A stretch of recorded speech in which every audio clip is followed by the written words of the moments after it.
After that night, I couldn't look at my husband the same way again.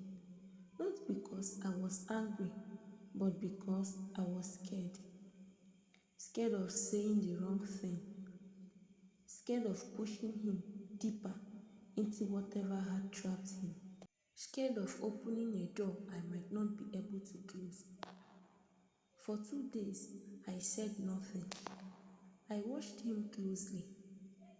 He still left the house every evening with the same heavy steps. He still returned late, whiter than before.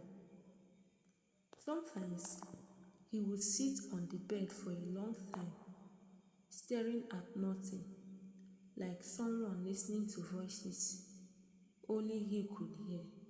One evening, I noticed something new.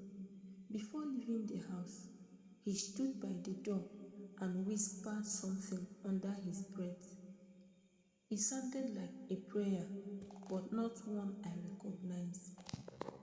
That was when I knew I couldn't keep quiet anymore. That night, instead of pretending to sleep, I stayed awake. When he returned close to midnight, I sat up and turned on the bedside lamp. He froze. "What's wrong?" he asked quickly. I took a deep breath. My heart was beating so fast. I thought he could hear it. "I followed you," I said softly. Silence filled the room. He didn't shout. He didn't deny it. He slowly sat down and covered his face with his hands. For a long moment, neither of us spoke. Then his shoulders began to shake. "I didn't want you to know," he whispered. "I didn't want to worry you." I moved closer but didn't touch him.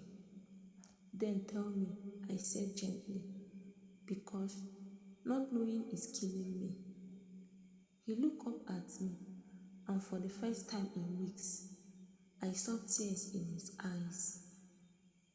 "They told me everything would collapse," he said. "My job, my wealth, our marriage." He explained how a colleague introduced him to the meetings, how the speaker convinced them that danger was everywhere, how missing even one meeting could bring disasters. "I was afraid," he said, "and fear makes you obedient."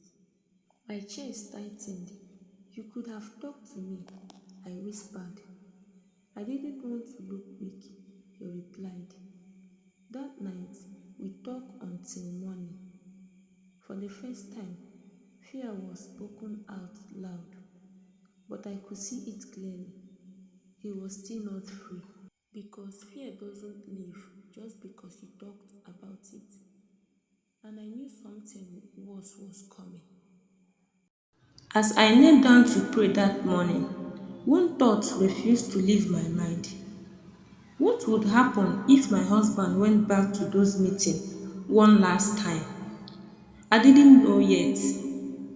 We are going to watch what will happen in the next episode.